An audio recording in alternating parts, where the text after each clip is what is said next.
Hello students, कैसे हैं आप लोग। आई एम श्योर आप लोग बहुत ज़्यादा अच्छे होंगे। सो स्टूडेंट्स, आज हम लोग डिस्कस करने वाले हैं एनडीए यानी कि नेशनल डिफेंस एकेडमी में आ चुके प्रीवियस ईयर के कुछ क्वेश्चन को। तो चलिए वीडियो को स्टार्ट करते हैं।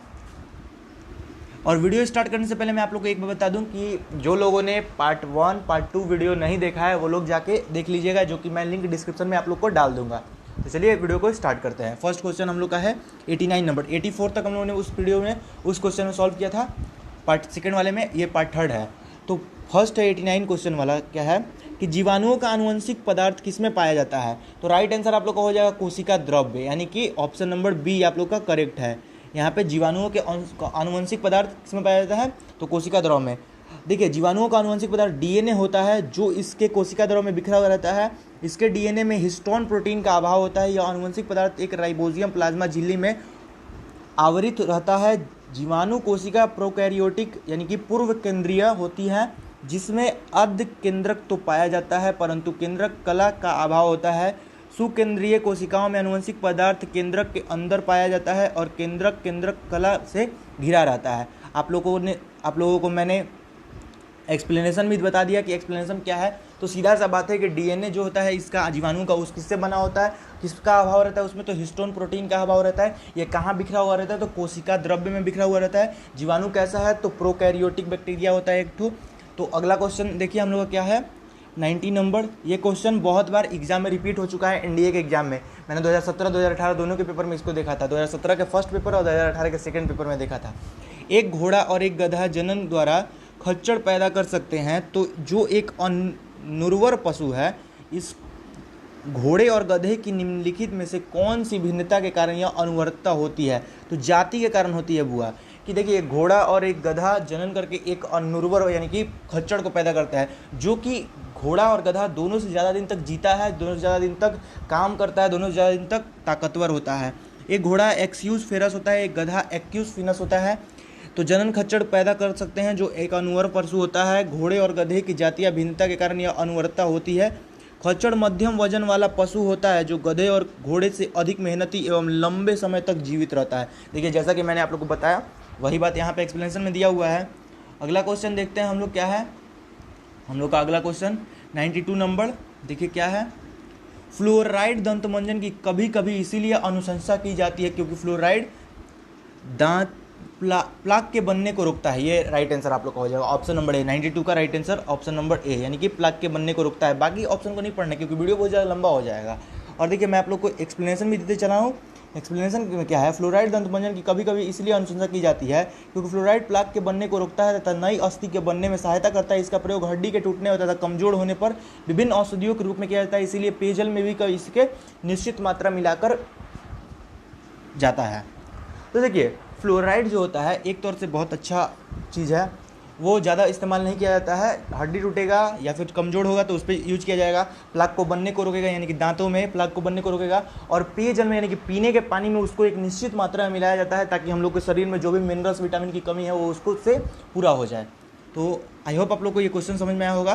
क्वेश्चन था कि फ्लोराइड दंतमंजन की कभी कभी इसके लिए अनुशंसा की जाती है क्योंकि फ्लोराइड क्या करता है, प्लाक बनने से रोकता है दांतों में।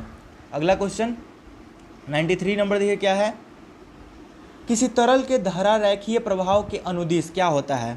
तो ऑप्शन है आप लोगों के, किसी निश्चित क्षण में समस्त तरल कणों का वेग एक समान होता है। ऑप्शन बी, तरल कण की गति स्थिर बनी रहती है। ऑप्शन सी, किसी निश्चित स्थिति को पार करते हुए समस्त तरल कणों का वेग एक समान होता है। और ऑप्शन डी है, तरल कण का वेग अपरिवर्तित रहता है। तो राइट आंसर हो जाएगा सी, यानी कि किसी निश्चित स्थिति को पार करते समय समस्त तरल कणों का वेग एक समान रहता है। तो 93 का राइट आंसर क्या हो जाएगा, ऑप्शन नंबर सी, यानी कि किसी तरल स्थिति को पार करते हुए समस्त तरल कणों का वेग एक समान होता है। स्थिति को पार करते समय, ये ना कि क्षण को, ठीक है ना।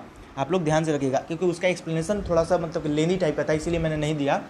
तो ठीक है ना। अगला क्वेश्चन 101 क्वेश्चन देखिए क्या है, नाइट्रोजन के एक आयतन के लिए के साथ हाइड्रोजन के 3 आयतनों का संयोजन होता है तो क्या बनता है। देखिए, नाइट्रोजन का जब एक आयन बनेगा, एक आयन है नाइट्रोजन का एक आयतन, और ये क्या बोलते हैं, हाइड्रोजन का कितना बोल रहा है, 3 आयतन। तो हाइड्रोजन का 3 आयतन देखिए 3H2 ये है, तो क्या बन जाएगा NH3, और जो कि इसको क्या बोलना है, उसको 2 यहाँ पे लग जाएगा क्योंकि इसको सेटिस्फाई कराना है ना, दोनों को बराबर कराना है, तो इसके लिए टू नाइट्रोजन यहाँ पे है, यहाँ पे भी 2 नाइट्रोजन, 3 यहाँ पे है तो 3 यहाँ पे लग गया और 3 दूनी 3 यहाँ पे हो गया। ठीक है, अगला क्वेश्चन देखिए क्या है हम लोग का।